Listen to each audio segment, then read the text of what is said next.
नमस्कार, मैं मनमोहन मिश्र एक बार फिर आप लोगों के बीच। दोस्तों, सवाल कुछ मोदी जी से और बातें कुछ आप लोगों से भी।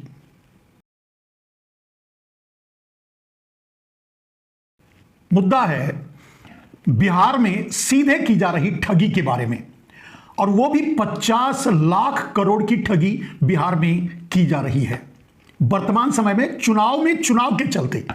इस बात को विस्तार से बताएंगे। लेकिन जब बात ठगी की हो रही है और बात उनकी हो रही है जिनका नाम ही पूरी दुनिया में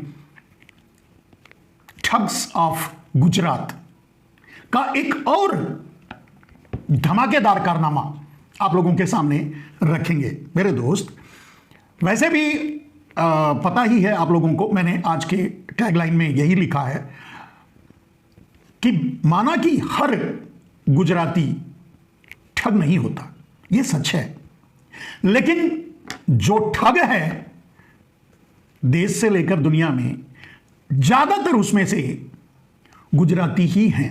यह तो बात सच है, और यह बात इसलिए भी आपके सामने रखनी जरूरी है क्योंकि कुछ आपके बिहार वालों से कह रहा हूं, आपके बिहार में ठग घूम रहे हैं आपके वोट की ठगी करने के लिए, आपका वोट ठगने के लिए। और ठगने का पहला चारा उन्होंने डाला है 10,000 रुपए हर महिला के अकाउंट में। बहुत लोगों को मिल भी चुका है, आप ले लीजिए पैसे, लेकिन याद रखिएगा वोट सोच समझ कर दीजिएगा, कम से कम इनको तो मत दीजिएगा। अगर आपने इनको वोट दिया तो ये पक्का मान लीजिए, अगर गलती से इनकी सरकार बन गई तो जो 10,000 दे रहे हैं ना जिनको, उनके और उनके परिवार से 10 लाख वसूलेंगे।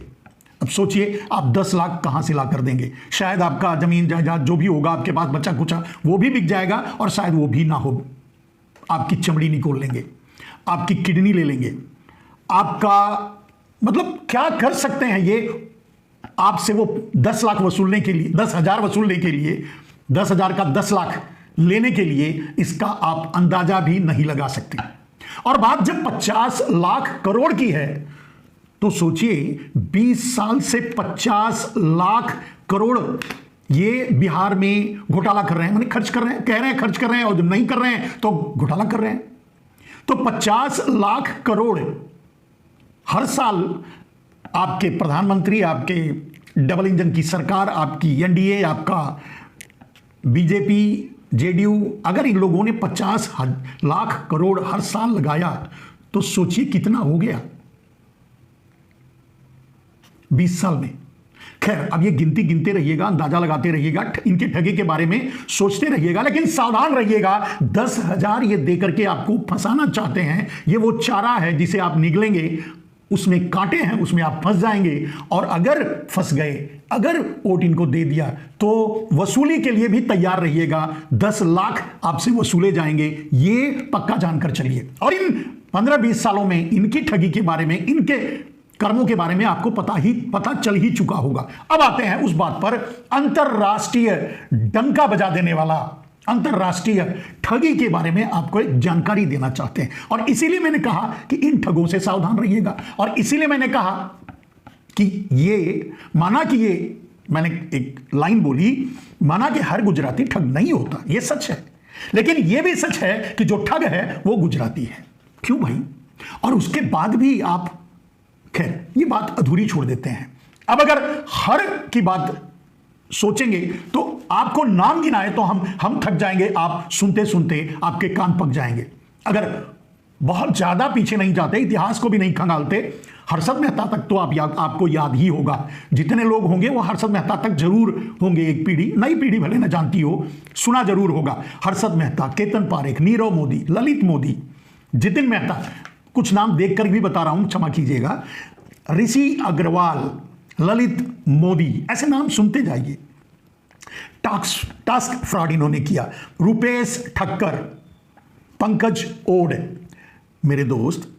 उसके बाद डिजिटल अरेस्ट का घोटाला इन्होंने किया, स्कैम किया, सीआरईडी फ्रॉड किया, वैभव कपाडिया,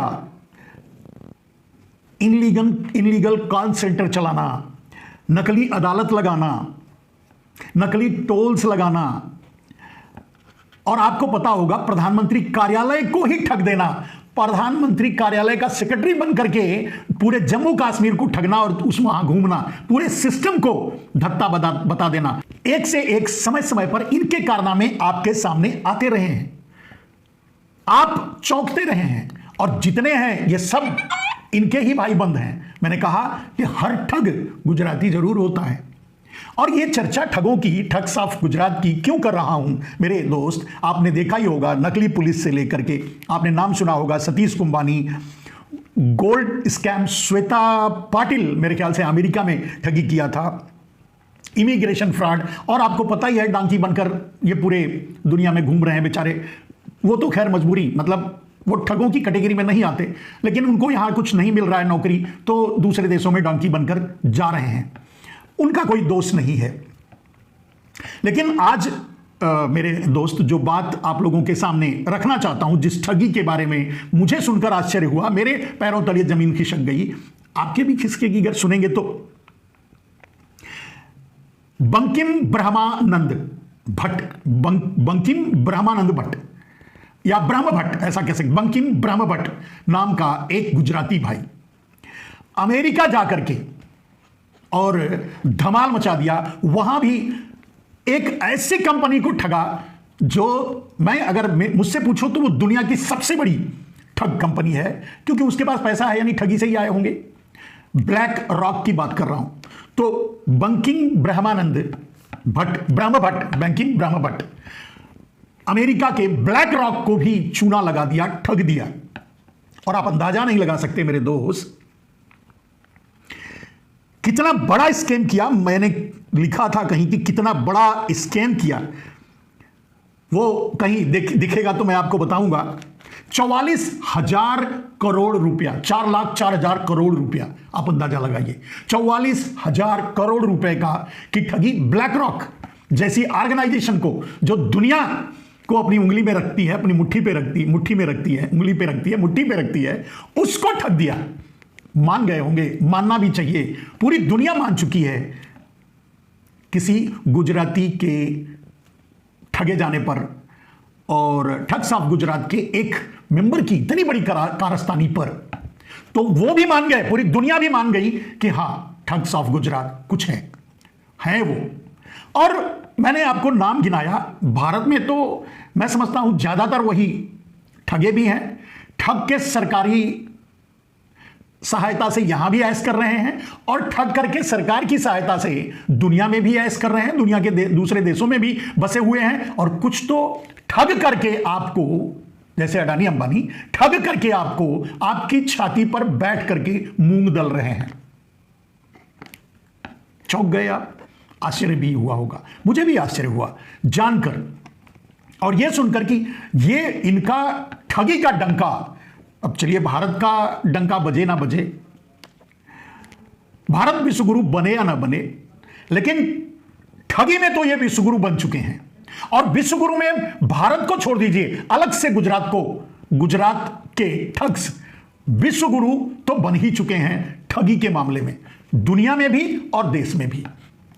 मेरे दोस्त, अब सवाल यह है कि बिहार का चुनाव चल रहा है, अब इतने बड़े ठगी की कारस्तानी आपने सुनी, इतनी बड़ी कारस्तानी आपने सुनी, आपको भी डर लग रहा होगा कि बिहार में क्या होने वाला है और क्या होगा, कहीं आपके साथ भी ऐसा तो नहीं हो रहा।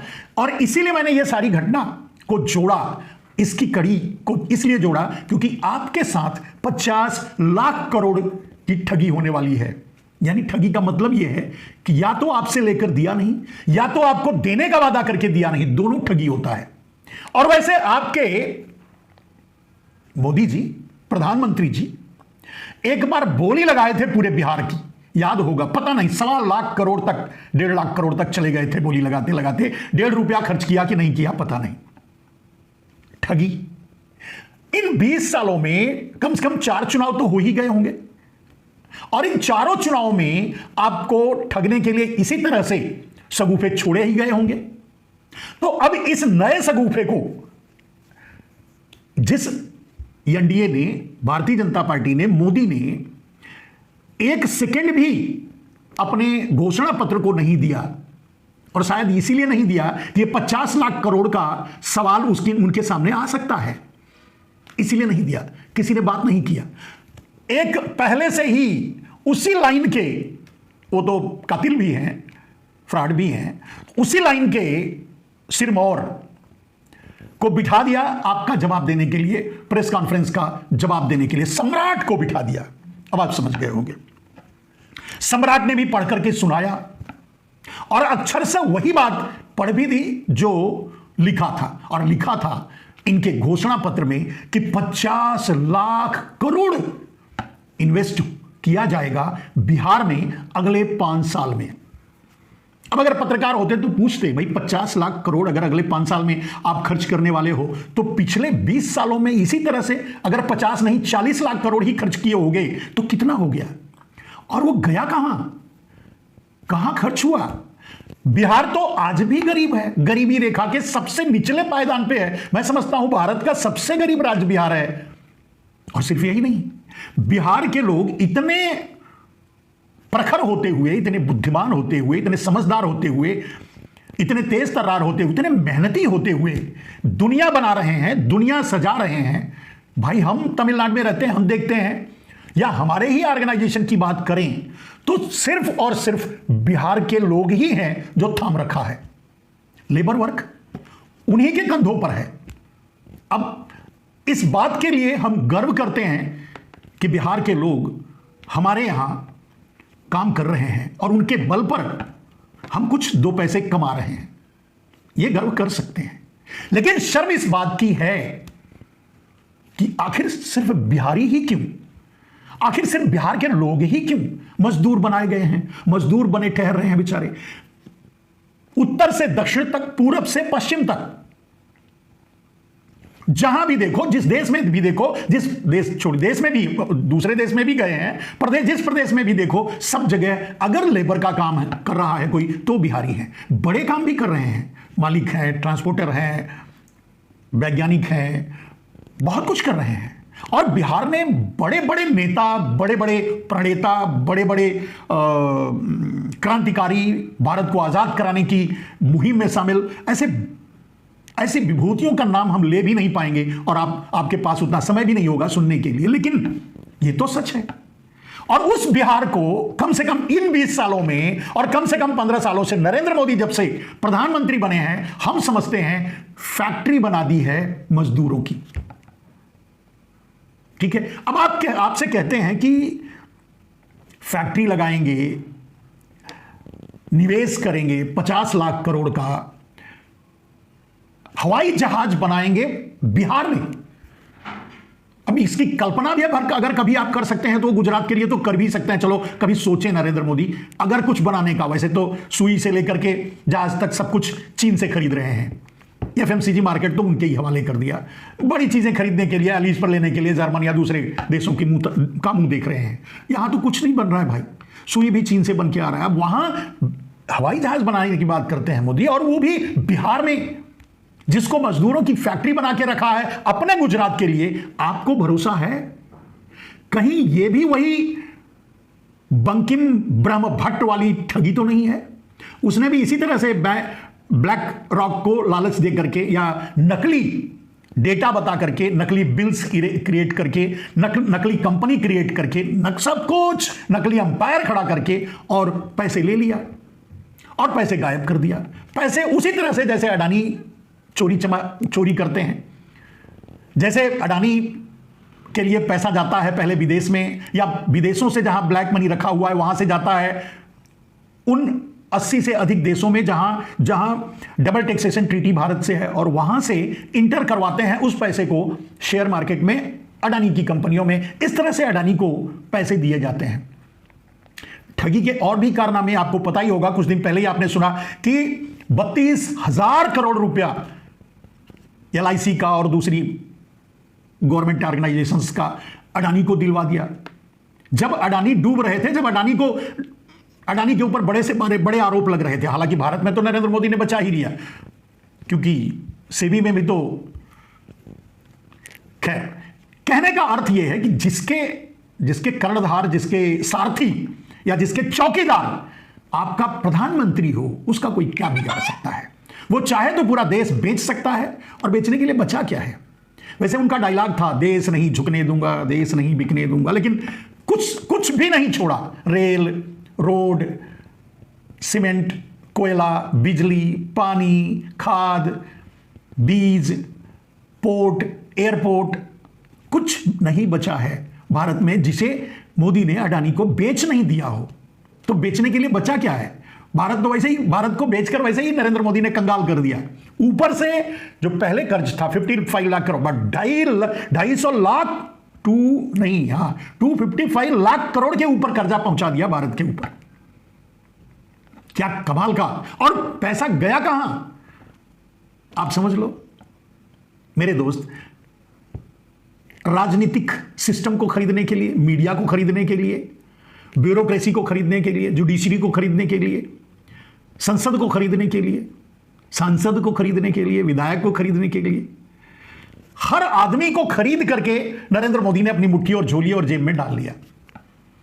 भारत बचा क्या है जिसको खरीदना और बेचना बाकी है नरेंद्र मोदी के जमाने में? तो बिहार के लोग सावधान रहें, ये वही ब्रह्मानंद भट्ट वाले कुल के कुलीन हैं जो आपके यहां घूम घूम करके वोट मांग रहे हैं, और ये आपको कितना और किस मोड़ पर और किस हद तक ठग के जाएंगे, बच के।